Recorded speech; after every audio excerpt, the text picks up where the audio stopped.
निर्वाचनर शेष पर्याय संविधानर महान पर्व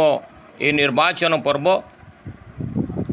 आसंता 1 तारिख दिन ओडिशा निर्वाचनर शेष तारिख। शेष तारिख रे भद्रक बेस सरगरम एठारे प्रकाश की कांग्रेस दलर हेवीवेट नेता एवं पीसीसी सभापति निरंजन पट्टनायक भंडारी पोखरी कांग्रेस टिकेट रु प्रतिद्वंदिता करुचंती। तांको सहित अछंती बीजेडी दलर संजीव कुमार मल्लिक एवं बीजेपी रु सुधांशु शेखर नायक।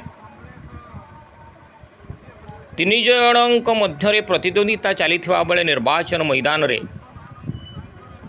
हेवीवेट नेता कांग्रेस दलर निरंजन पट्टनायक को किभली भाव रे ए मैदान रु हटाजिबो सेथिपाई लागि पड़िछंती बिजु जनता दलर हेवीवेट नेता पूर्वतन मंत्री श्रीजुक्त बद्रीनारायण पात्र महोदय। एठारे आम कहि रखुछु मंत्री श्री पात्र लगातार भाव रे 2000 मसीह 2019 पर्यंत निरंजन पात्र को हराइबा फल घसीपुरारू से तोड़ा खाई वर्तमान भंडारी पोखरी रे निजर आस्था जमेवा पाई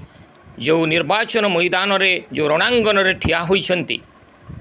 किभली भाव रे शोचनीय भाव रे एठू परास्त होई लांगुड़ जाकी पळेबे सेथिपाई श्रीजुक्त पात्र जोरदार माराथन प्रचार रे लागि पड़िछंती। घसीपुरा निर्वाचन सारी मैदान को ओल्हेइछंती। वर्तमान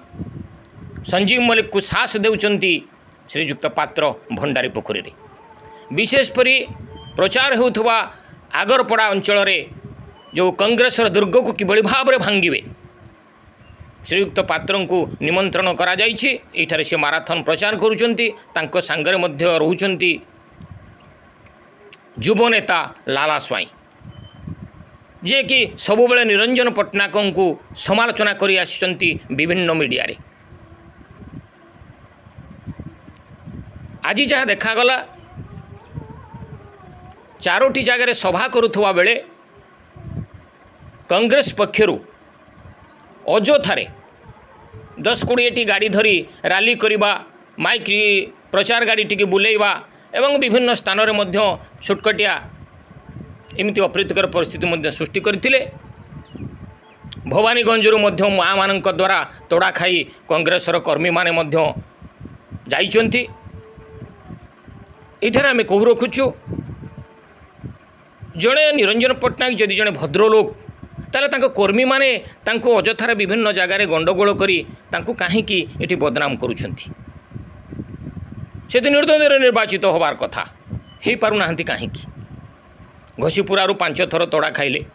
एठी पुणी जो आसी आस्था जमाउछंती एथिरे निश्चिंत भाव रे एठू 30,000 रु अधिक भोट रे संजीव मल्लिक जितिबे बोली दृढ़ोक्ति प्रकाश करिसंती हेवीवेट नेता बद्रीनारायण पात्र जे कि प्रचार मैदान को आसी माराथन प्रचार करुचंती। शंख चिन्ह भोट दबापाई विभिन्न सभा समिति रे एवं रोड शो रे श्रीजुक्त पात्र माँ मानंकु मौसी मानंकु युवपीढ़ी मानंकु एवं कृषक समाज समस्त को शंख चिन्ह रे जुड़ी शंख रे भोट दबापाई निवेदन करुचंती। क्रांतिधारार विशेष उपस्थापना भुवनेश्वर 90 भोट 90 सीट रे बिजु जनता दल जीति सारा आपण समीक्षा देखुना भोट सरला परे वो सीट रे खाइले टिके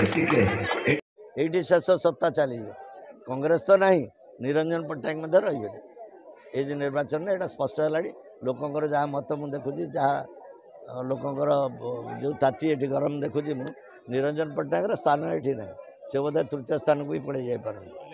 कहवा अनुसार सर ये संजीव मल्लिक शंख चिन्ह जितवा निश्चिंत निश्चित मुझे तो कही सारी अद्यावधि जो 105 सीट्रे निर्वाचन सरला तृतीय पर्याय सुधा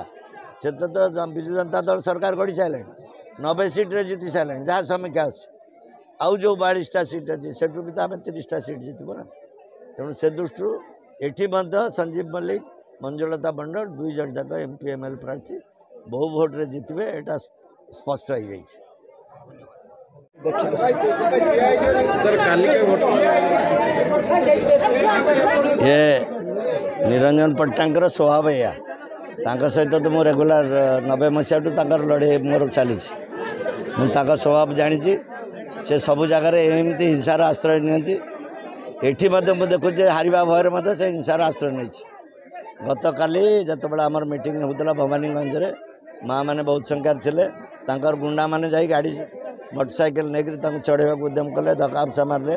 माँ मान को हाथाहाथी कले गोटे अशोभनीय कांड राजनीति गोटे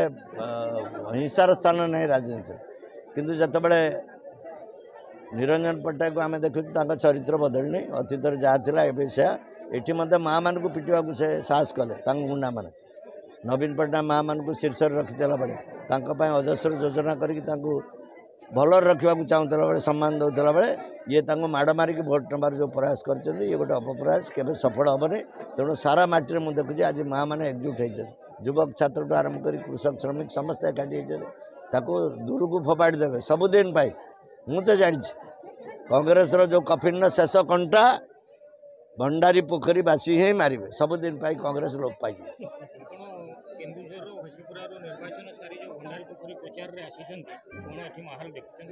नहीं ये माहौल भल अच्छी बहुत भोट्रे निरंजन पट्टनायक हारे निरंजन पट्टनायक शेष सत्ता ये ये शेष सत्ता चलिए कांग्रेस तो नहीं निरंजन पट्टनायक रही ये निर्वाचन में स्पष्ट है लोकंर जहाँ मत मुझे देखुची जहाँ लोकंर जो ताती ये गरम देखुची मु निरंजन पट्टनायक स्थान ये ना से बोधे तृतीय स्थान को भी पड़े जापर निश्चित मुझे तो कही सारी अद्यावधि जो 105 सीट्रे निर्वाचन सरला तृतीय पर्याय सुधा से तो विजु जनता दल सरकार गढ़ी सारे 90 सीट्रे जीति सारे जहाँ समीक्षा आउ जो 42टा सीट अच्छी से भी तो आम 30टा सीट जीतबू ना तेणु से दृष्टि एटी संजीव मल्लिक मंजुलता बंडर दुई जन जाक एमपी एमएल प्रार्थी बहु भोट्रे जितबे एटा स्पष्ट हो जाए।